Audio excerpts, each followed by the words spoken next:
Hey, what's going on, everybody? Week 1 of MLS is in the books. I was lucky enough to have some guys put together some good performances, so I've got a couple rewards, going to break down what my teams were, why I set them up that way, and then we'll open up my rewards and see what they are together, so that'll be exciting.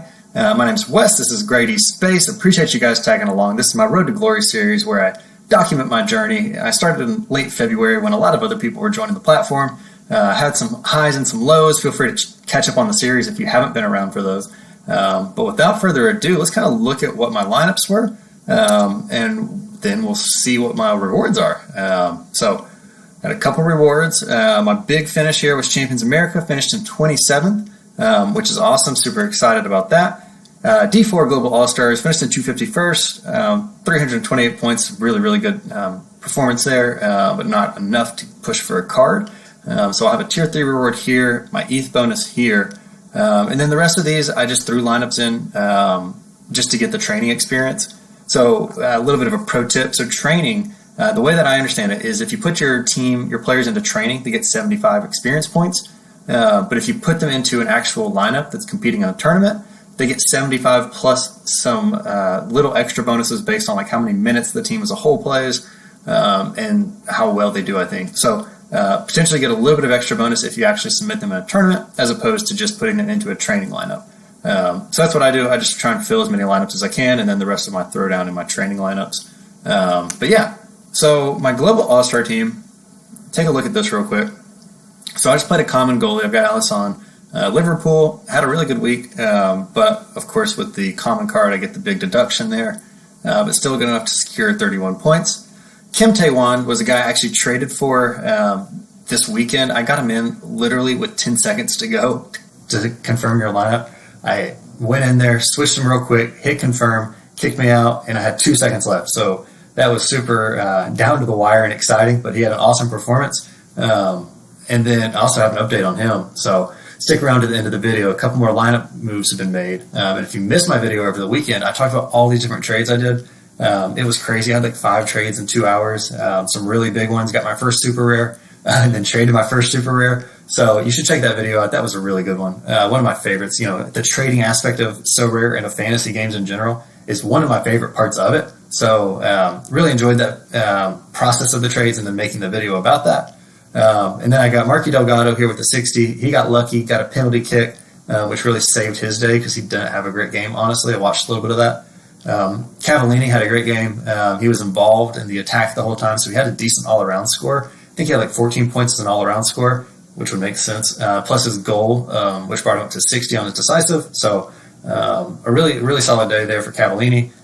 Captained him, which was a good decision, even though Tae-Wan had a little bit higher, but still a good decision there. Brian Acosta at 61, so another good week for him. Also have an update on him, but yeah. So this was a solid squad, and kind of my thinking here, right, was I wanted guys who were high floors. These aren't the most explosive players. Cavallini, obviously, as a forward. Forwards are just a little bit more volatile in nature. They usually either score a goal or they end up around the 30-point mark, 30 to 40-point mark. So yeah, Cavallini was a little bit more kind of up and down.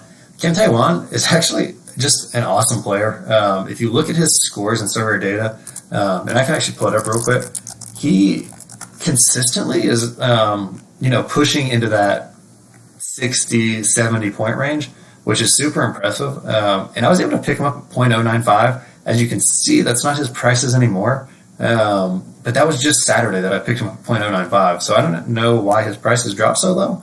But yeah, it was a pretty obvious decision with these kinds of scores to pick him up at 0.095 and dropped him in my lineup. And he had his highest score to date at 81. So I was really excited to get him and have him in my lineup. Really helped me out there. So that'll lock me into 0.02. So that's not the surprise. Champions America, this is where everything kind of clicked into place. So in keeper, I had Prasimislav Titan. Huge week, 71 from a keeper. I wasn't expecting that at all. So I'll just take that and smile. Carlos Heel and Adam Buxa, my midfield and forward. Awesome game from the two of them. They combined. Heel had the corner into Buxa, who headed it in. So I had an assist and a goal off one play. So that was really big. And, really set me up well for the rest of the week.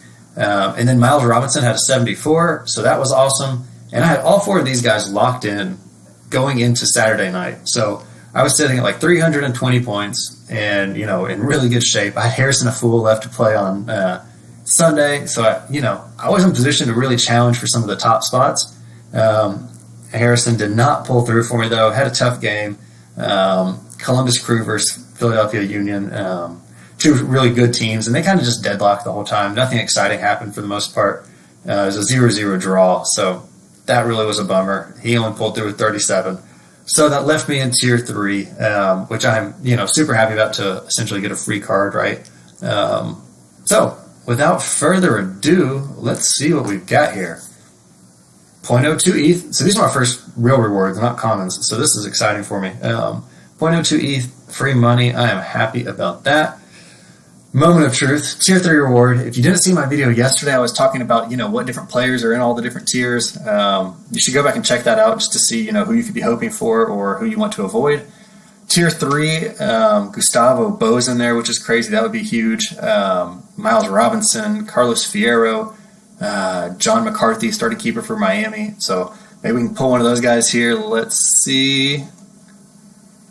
Oh, Anibal Godoy. All right, that's cool. All right, I get my first Nashville player. So live in Nashville, Tennessee, here with my wife, and big Nashville SC fan. So I get my first Nashville SC player, and I'm super excited actually to get him. So as I was watching the game, Godoy really controlled the middle of the field. He was very instrumental in defense and in attack. I was really impressed with his play. I actually, after the game, I went and was checking. And, I think he's a bargain right now. I considered actually buying a copy of those. Really glad I didn't now. So I just picked him up for free. But I was thinking about buying him because I thought he, was really impressive. I looked at him before the season, too, and thought about it. I thought he was a good value.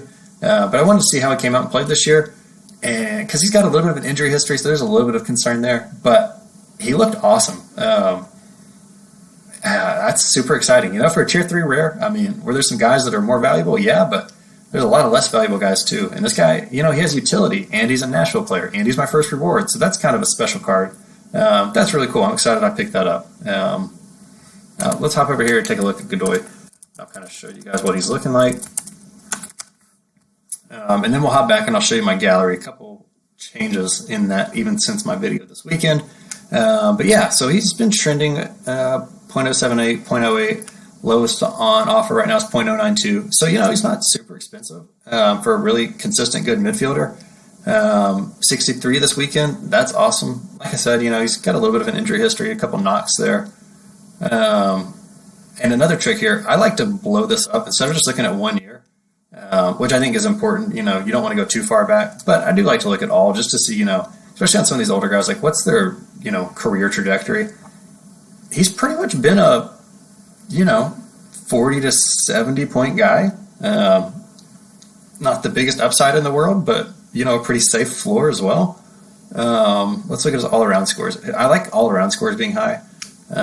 And he's got some awesome all-around scores. He's, in that kind of 15 to a handful of games where he gets up around 35, 40 points. So that's a really safe player. This is someone, I was talking about high floor guys, right? Like I played Marky Delgado and Brian Acosta in my Global All-Stars Division 4. It's because they're high floor guys. They're midfielders who are involved in the game, touching the ball a lot. They're going to have a high all-around score. It just makes it a safe play when you're trying to hit that threshold.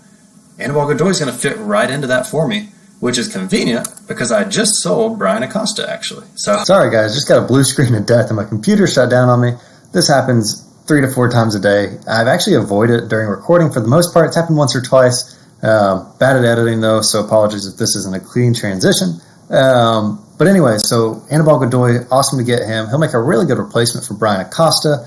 I actually just sold Brian Acosta. I picked him up at 0.057 just before the season started a few weeks ago. I did that once I heard the news that Thiago Silva got sold.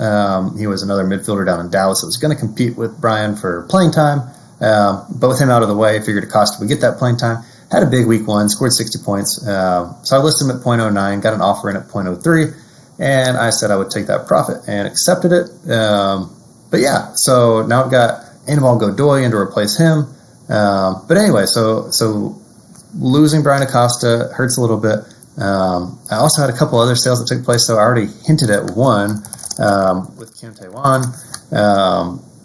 I don't know if my trade on here is showing yet, but if not, that's okay. I sold him, though, at 0.14. And if you remember, I said I picked him up 0.095 over the weekend. So kind of crazy that I was able to get, 0.45 profit that quick. And another one sold at 0.145 just after mine. I think a lot of the reason was he had a game in this midweek section, the midweek tournament. So people were trying to pick up someone that could play there. And I think, that's something I'm going to think about in the future. If I pick guys up on the weekend when there's a ton of games going on, can I sell them during the midweek platform? So just something I'll be thinking about. But yeah, 0.14 sale. He's an awesome player, though. I wouldn't mind picking up another copy of his in the not-so-distant future. But yeah, here we go. So, it doesn't have the price because I bought him at an offer. But yeah, so I bought him at 0.095, sold for 0.14, $308. So that's awesome flip for me right there. Some quick money that I can help use that to reinvest in some other stuff. And one other sale I actually just made right before coming on is Frankie Amaya. So I was super excited to pick him up. But with the news of New York Red Bulls, there's some more kind of hype around his name right now. So I just put an offer up at 0.19. There wasn't really any good offers. I think 0.2 was the lowest. I threw it up at 0.19, and he just sold, an hour or two ago. So super excited about that. I bought him 0.155, sold him for 0.19. I think he'll probably, get slowly integrated into the team. So I think his price might drop back down to around the 1.5 if he has a couple of slow weeks, comes on as a sub maybe. And at that point, I might scoop in and buy him again because I think he's a really promising young player that still has 3 years ahead of him with U23 eligibility. So that's exciting. And I think, there's a reason I'm not down on Amaya. I just think that, 0.19, turn a quick 3.035 profit and potentially, reinvest that somewhere else and then buy back into him later when his price goes back down. But if it doesn't, that's okay. I still think that I got a fair price for him. And I can use those funds, to reinvest in my roster somewhere else. So overall, super excited with this week. I think my MLS teams did great.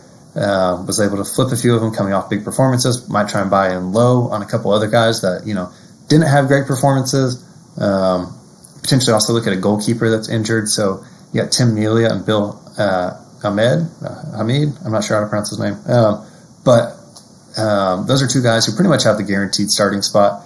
It's just a matter of waiting for them to get healthy. So, I might try and get a little bit of a discount right now while I can, and then have them kind of locked in when they get healthy. So yeah, this was overall, like I said, successful first game week with the MLS being back, and really looking forward to next weekend. I'll do another video later this week where I kind of look at my lineups, get those set up, and we'll talk to you guys then. I hope everyone has a great week.